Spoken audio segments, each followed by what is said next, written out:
What's up, everybody? Welcome back to the channel. Alex here, and today we are going to be diving into Modern. It's going to be a deck tech of the brand new deck, Grixis Urza Breach. So if you're unaware, this is a brand new deck that Ryan Bennett top 8'd, even top 4'd the SCG Indie Modern Classic with.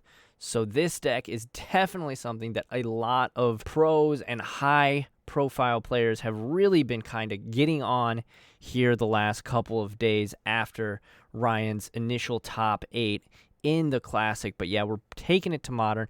As always, if you enjoy the content, make sure to smash that like and subscribe button to show me that you dig it. If I get enough likes, I will actually make a gameplay video of this deck. So, of course, today's just a deck tech. Just got to tell you what in the world this crazy deck is doing. Make sure to check out my podcast, The Control Freak, as I record every single week. And you can find that on all the podcast apps. And you like Magic the Gathering, use my affiliate link down below. But let's get into this deck tech. All right, so here is the deck. It's kind of crazy. Of course, you're seeing Urza. You're seeing Grinding Station, which is like a $25 card now. It's insane. This deck has exploded in popularity on Magic the Gathering Online, and ever since the Classic, I mean, it's really taken over the Twitter sphere. But let's really dig into what this deck does. We'll go card by card.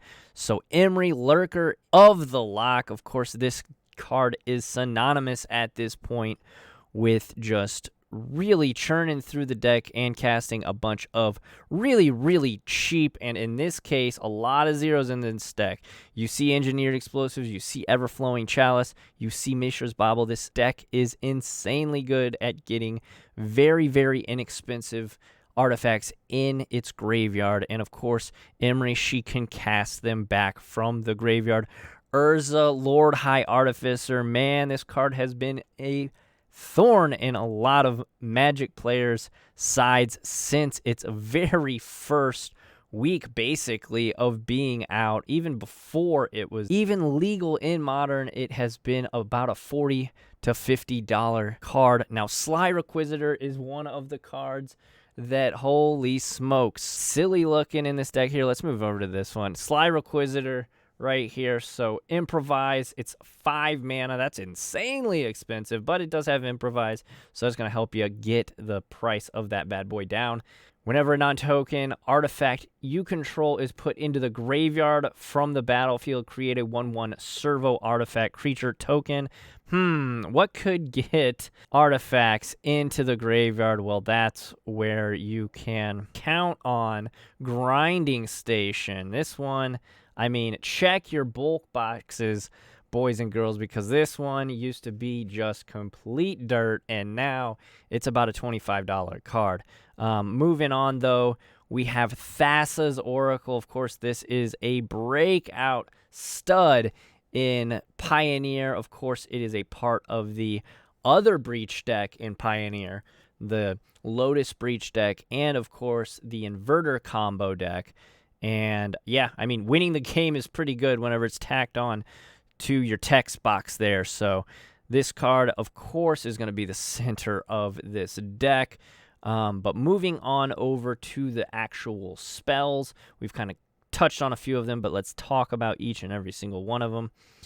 Engineered Explosives, just an insane way not only to deal with problematic permanents.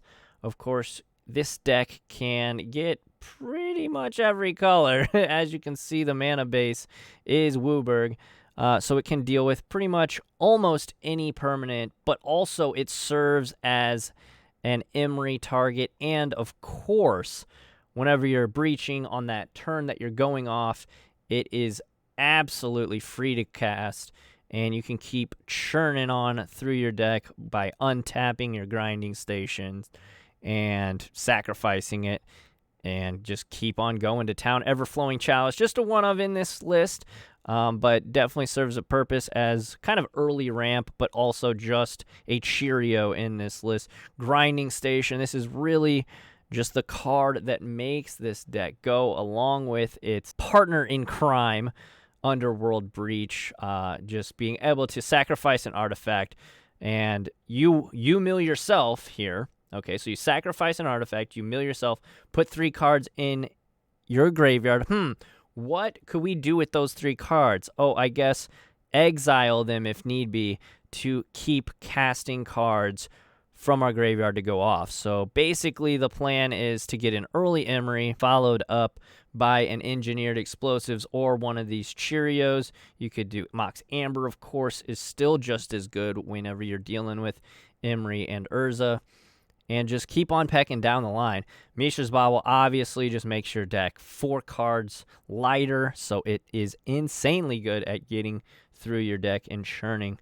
Pentad Prism, just another way to get additional colors of mana for your Engineered Explosives, but also just a cheap way to power out extra mana in the early game. And, oh wait, there's more. Sword of the Meek, Thopter Foundry. I mean, this is a tale as old as time at this point in this format, and yeah, it's back. It's here.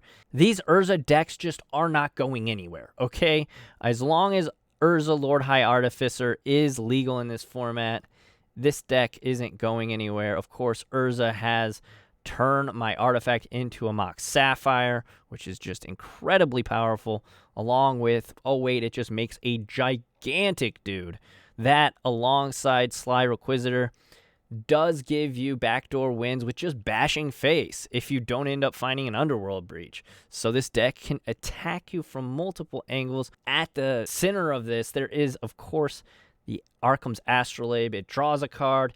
It is any color mana you need it to be whenever you're filtering through a snow land, which, of course, there are 5 of them in this deck, and that is just...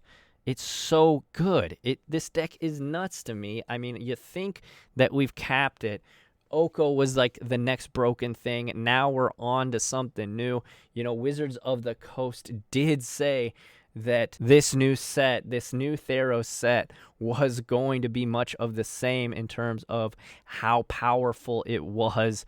But this deck is just, it's nuts. It's nuts to me because we just had a mass exodus, basically, of cards that were just not good for the format. Oko, I'm looking right at you. So this deck is very good. The fact that you can go turn 1 Emery, turn 1 Explosives, turn 1 Mox Amber, and then you can get your grinding station online and really go off as early as turn 3. So this deck, I think, is very real. If you're playing Modern, you definitely have to have a sideboard plan for this brand new deck. But speaking of the sideboard, let's take a look. Tormod's Crypts, Aether Gust, I mean, great at stopping those Primeval Titans.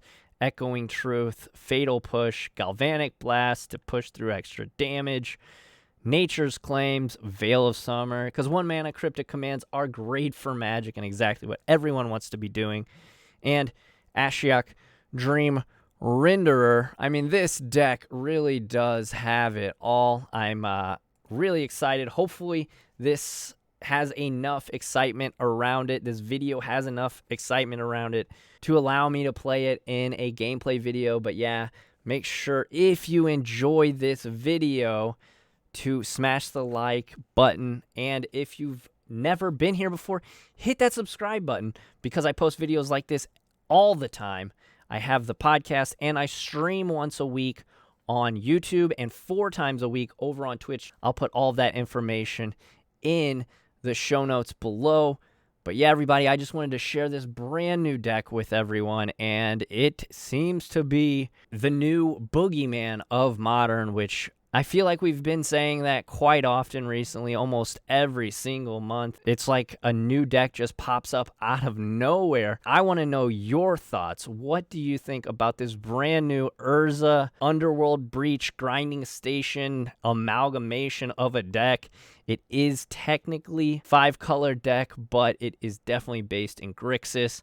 What are your thoughts? Is it just time? Is it time to ban Urza, or is this Underworld Breach card the new menace of Modern? Does it just need to get the whoosh axe and be banned off the rip? I don't know. I think this deck is incredibly powerful, and we're just only scratching the surface. So who knows? Only time can tell, in my opinion. But what's yours? Drop it in the comments section below. And again, make sure to smash the like and subscribe button. Until next time, adios, everybody.